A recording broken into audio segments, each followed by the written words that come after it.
네, 안녕하세요. 한의학 중강 69번째 시간입니다. 저번 시간에는 뭐를 했죠? 오행 상생 상극전변을 활용해서 뭐를 해석했지? 치미병. 이 치미병이라는 단어에 대해서 명확하게 해석을 해드렸고, 자, 오늘은 그러면 상생 상극 관계를 치료에 어떻게 활용할 것인가인데, 이거는 그동안 다 했던 내용을 그냥 정리하는 거거든요. 한번 볼게요. 그래서 일단은 상생 관계를 활용한 치료인데, 이게 상당히 중요합니다. 기본 치료 원칙. 허즉 보기모 실즉 사기자 해라. 이거는 그냥 임상적으로도 실제로 많이 쓰여요. 뭐 사암침법이라든가 이런 데서 쓰이거든. 그래서 이 문장은 그냥 달달 외워두고 이해하고 하셔야 됩니다. 그래서 이거를 아시겠지만 해석을 해보면 어떤 장의 허증이 발견될 경우 해당 장을 직접적으로 보하는 것도 중요하겠죠. 그런데 원래 존재하는 상생의 흐름이 있잖아. 생리적 흐름이. 그래서 해당 장의 모장을 보해서 이 상생 흐름을 활성도를 증가시켜서 가속화시키는 거지. 그래서 직접적으로 보하기도 하지만 그 모를 보해서 해당 장을 신속하게 보하게 되니 이것이 곧 허즉 보기모의 치료 기전이고, 반대로 이런 경우도 있겠죠. 어떤 장이 실해. 그러면 이 장을 직접적으로 사하기도 해야겠죠. 임시방편으로. 근데 더 중요한 건 이렇게 가는 생리적 흐름이 있잖아. 상생의 흐름. 그지? 얘가 어떤 장을 생을 할 거란 말이야. 그러면 이 장이 생하는 자장을 사해. 그럼 어떻게 돼? 얘가 허해졌으니까 이 상생관계의 흐름은 더 증폭되겠지. 상생관계의 활성도는 증가되고, 증가되면 어떻게 돼? 이 장은 기운을 점점 잃겠죠. 그래서 해당 장이 신속하게 사하게 되는 거야. 즉 양방향적으로 약간 대증과 근본 치료 이런 느낌으로 양방향적으로 치료를 접근하는 거야. 그래서 이 후자를 실즉 사기자의 치료 기전이라고 보는 거지. 아시겠죠? 어려운 내용은 아니고, 참고로 어떤 장의 실증이 발견될 경우, 이게 만약 이런 경우도 있잖아. 지금 이런 경우는 이 장의 실증이 발견되면 이 자장을 사했잖아. 그지? 근데 만약에 사기가 전변되는 것도 우리가 고려를 해야 되는데, 일부는 모장의 자리를 잡을 수도 있거든. 이거 상생전변의 역방향으로 일어나는 전변이잖아. 기사후 기소생. 그죠? 그래서 이 장에 모장에도 실증이 좀 보이면 이 모장을 사야겠지. 이것도 고려를 해봐야 돼요. 아시겠죠? 이게 근원이긴 하지만 이것도 치료를 해야지. 그래서 결국 이거는 대원칙이고, 환자를 살펴서 어떤 장과 어떤 장에 뭔가 문제가 포착이 됐어. 그럼 얘네 둘이가 오행적으로 무슨 관계인지 파악을 하고, 그럼 어떤 장을 사하고 어떤 장을 보하고 이런 것들을 결정을 하는 거야. 이 대원칙을 활용해서. 아시겠죠? 요 허즉 보기모 실즉 사기자는 되게 중요한 문구입니다. 임상적으로도 많이 쓰이니까 이건 달달 외우시고. 자, 그러면 이런 상생관계를 활용한 치료의 예시가 있겠지. 지금 밑에 나오는 것들은 다 뭐냐면 어떤 병리적 상황을 약간은 문학적으로 표현을 한 건데, 보세요. 자, 적시다 자, 불리다 자입니다. 자양하다 할 때 자거든. 그래서 물의 양을 불리는 거야. 그지? 그리고 요거 함은 뭐냐면 물에 푹 담그다 함이야. 그럼 느낌 뭐죠? 물의 양을 대폭 늘려서 자수, 나무를 물에 흠뻑 적시게 하는 거. 한목법이야. 아시겠죠? 그럼 이거는 어떻게 보면 수생목의 상생기전을 활용하는 거지. 그래서 구체적 예시를 보면 간음호로 인해서 간양 퇴과 증상까지 나타났는데, 자세히 들여다보니 간의 모체인 신의 음모 증상도 나타날 경우, 그러면 간음도 보호해야 되지만 모체인 신음도 보함으로써 요 상생기전을 증폭시켜서 간음을 재차 보하게 되는 것. 이게 자수한목법입니다. 어렵지 않죠? 그래서 이거는 일단은 이 자수한목법이라는 용어 자체를, 문학적 표현 자체를 외워두고, 이게 어떤 생리적 상황에 상통되는지 그것까지 확실히 매치를 시켜야 돼요. 아시겠죠? 밑에 것들로 마찬가지고. 그래서 이거 더하다 이기죠. 그래서 물이 이미 있는데 불의 양을 더 늘려. 그래서 모든 걸 불로 태우면 재가 되고 흙이 되죠. 흙의 양을 늘리는 거야. 그래서 결국 불을 더욱 강하게 떼서 다량의 흙으로 만드는 것과 같은 양상의 치법이지. 결국 뭐예요? 약간 화를 증폭시켜서 화생토를 기전을 활성화시키는 거야. 이거지. 화생토의 기전을 활성화시킨다. 그래서 보시면은 비양어 증상이 나타나는 상황에서 자세히 보니 신명문화의 허증도 나타날 경우, 그건 비양을 보하긴 해야 되지만 동시에 신화 명문화를 보하면 어떻게 돼? 여기서 비양어를 보하는 그런 상생 흐름이 원래 존재하기 때문에 비양어도 재차 보하게 된다. 재차 보하게 된다. 이거를 익화생토법이라고 합니다. 자, 그 다음에 요거 배토생금법인데, 요거 분리다 배. 이거는 뭐냐면 배양하다, 재배하다 할 때 배거든. 그럼 딱 보이죠? 배토생금이니까 쌓아 올리는 흙의 양을 늘려서 흙의 양을 눌러서 꾹꾹 누르다 보면 압력이 생기면서 단단한 암석 같은 게 생기겠죠. 암석과 같은 벽을 만드는 것과 같은 양상의 치법입니다. 그래서 구체적인 예시를 보면 폐기어 증상이 나타나는 상황에서 자세히 들여다보니 비기어 증상도 나타날 경우 당연히 폐기도 보호해야 되지만 비기를 보함으로써 비생폐의 오행 상생 기전을 활성화시켜서 재차 폐기를 보호하는 방법, 이게 배토생금법에 해당됩니다. 어렵지 않죠? 한 번씩 이해만 하면. 자, 그 다음은 금수상생법이란 게 있는데, 이거는 보시면은 암석과 물이 서로를 생해주는 것과 같은 양상의 치법이라고 보면 되는데, 예를 들어서 신음어가 나타나는데 자세히 보니 폐음어도 나타나. 그러면 신음도 보여야 되지만 폐음을 보해서 이 폐생신의 상생기전을 활성화시켜서 재차 신음을 보하는 그 치법이 금수상생법이라 이거지.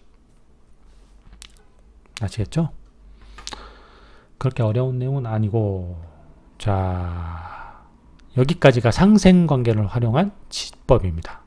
대표적인 사례 4가지고 한 번 더 정리하면 사수한목법, 익화생토법, 배토생금법, 그리고 금수상생법은 전부 상생관계를 활용한 치료법에 해당된다. 자, 이제 오늘 마지막 상극관계를 활용한 치료를 볼 건데, 아까 상생관계의 기본 치료 원칙이 허즉, 모기모, 실즉, 사기자였죠. 자, 상극관계의 기본 치료 원칙도 중요합니다. 이거는 뭐냐면, 예를 들어서 이 상극관계를 활용한 치료에서 기본 병리적 기전이 어떤 장이 너무 퇴화한 게 근본적인 원인인 경우가 있잖아. 어떤 장이 퇴화해서 생기는 뭐 상극전변 같은 거 있잖아. 상극전변 병리기전. 뭐 간단하게 목승토나 목모금을 말하는 거지.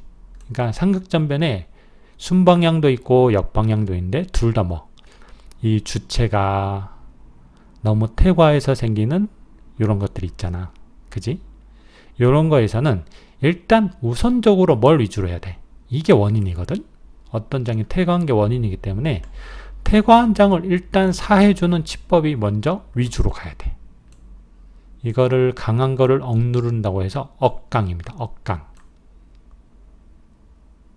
요거를 위주로 가야 되고, 당연히 요거에 의해서 2차적으로 속발적으로 약해진 그 장부가 있겠지. 이런 경우는 목이 토에 올라타서 토를 계속 억누르는 거고, 요거는 목이 금을 모욕하면서 오히려 되돌기 때문에 각각 토랑 금에 해당하는 장부들이 허해지겠죠.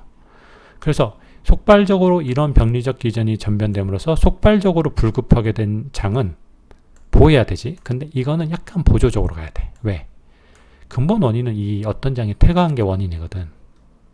그죠? 그래서 이 선후관계, 이거 주보조 아시겠죠? 그래서 이 후자, 불급하게 된 장을 보호하는 거를 부약이라고 해. 부는 뭐 돕다 부양, 부양하다 부조, 상부상조할 때 이 부거든. 그래서 억강을 위주로 하고 부약을 보조적으로 해라. 뭐 어떤 장이 퇴과해서 생긴 상극전변일 경우에는. 그럼 또 역으로 이런 게 있겠죠. 어떤 장이 불급의 원인인 상극전변 병리기전, 뭐 예를 들어서 토가 너무 허해서 목이 도적이 되는 거, 토목적이 되는 거, 그다음에 토가 너무 허해서 수가 오히려 모욕하는 거. 토, 수, 모. 이런 경우는 당연히 뭘 해야 돼? 부약을 위주로 해야지. 이게 원인이니까. 즉 불급한 장을 보호하는 거를 위주로 해야 되고, 이거에 의해서 속발적으로 마치 태과한 것처럼 보이는 장은 사야 되는데, 이거는 당연히 이 억강은 보조적으로 들어가는 거지. 이게 상극관계를 활용한 치료의 기본 원칙입니다. 어렵진 않죠. 결국 근본 원인이 뭐냐가 중요한 거야. 이 상극전변이 일어날 때 근본 원인이 어떤 장이 너무 태과해서 상극전변의 양방향 상극전변이 일어나. 그럼 요거를 억누르는 거를 우선순위로 둬야 되는 거야. 어떤 장이 너무 허해서 양방향 상극전변이 일어났어. 이런 거. 그러면은 일단은 과해진 것도 억눌러야 되지만 우선순위는 얘. 근본 원인을 보호해주는 쪽. 요거에 초점을 맞춰야 된다는 건데, 이게 억강이고 요거는 부약이라 이거지. 어려운 내용은 아니죠. 그러면 이 상극관계를 활용한 치료 예시를 볼 건데, 이거는 간단합니다. 자, 아예 이거 요 표현에 다 나와 있죠. 목을 억누르고, 이거 뭐 여기 나온 거잖아. 요거 부양하다. 토를 부양하다. 이거 뭐겠어요? 자, 요 병리기전, 즉 목이 토를 그냥 올라탔다거나, 아니면 이런 경우도 있겠지. 토, 목승도 여전히 억목부토를 하긴 해요. 그죠? 근데 둘 다 억목부토를 하긴 하는데 우선순위가 다른 거야. 얘는 뭐 목이 실해서 일어난 거기 때문에 억목을 위주로 가야 되는 거고, 얘는 뭐 토가 허해서 일어난 거기 때문에 부토를 위주로 가는 거지. 근데 둘 다 억목부토법을 활용해야 되는 건 맞지. 아시겠죠? 그래서 목승토 혹은 토, 목승 기전에 소간, 사간, 즉 간의 기운을 좀 빼고 건비, 보중, 비의 기운은 좀 강화하는 치법이 억목부토야. 이건 그냥 단어 자체에 다 나와 있죠, 뜻이. 자, 이거는 뭡니까? 배토제수법. 이것도 마찬가지죠. 토를 좀 강하게 부양해서 수를 조금 통제하는 거야.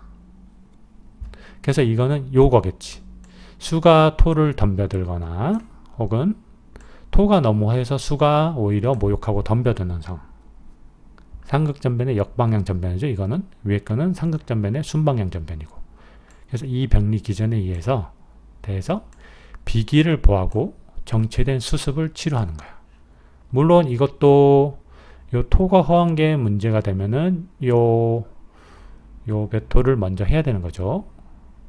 그리고 요거는 수가 너무 태과한 게 원인이기 때문에 제수를 위주로 해야 되는 거야.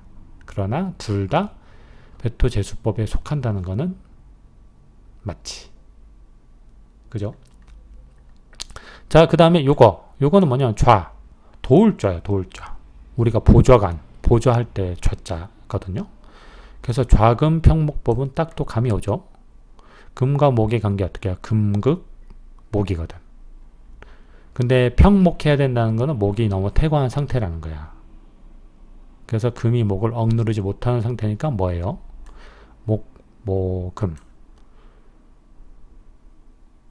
그치? 목모금이지. 그리고 금허, 목모같이 목이 오히려 금을 억눌러 버리는 거지. 상극전변의 역방향 상극전변.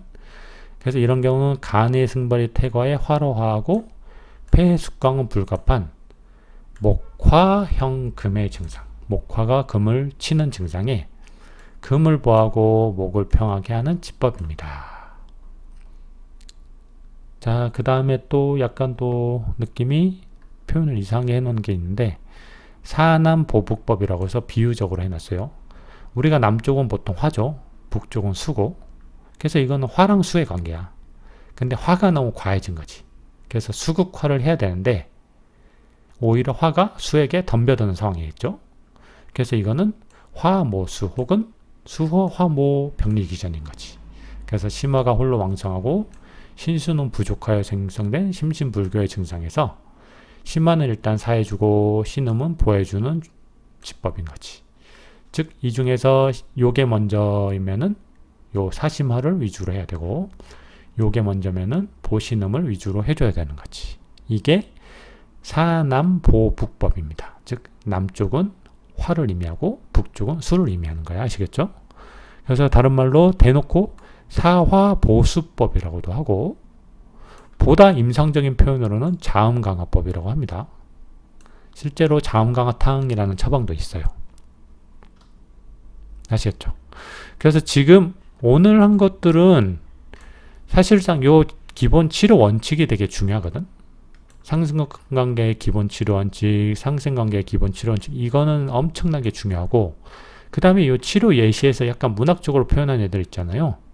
요거는 요 목과 토 요런 구성 요소들 간의 관계를 보고, 아, 이거는 상생관계의 치료법이겠구나, 아니면 상극관계의 치료법이겠구나, 요 정도만 유추를 할 수 있으면 될 것 같아.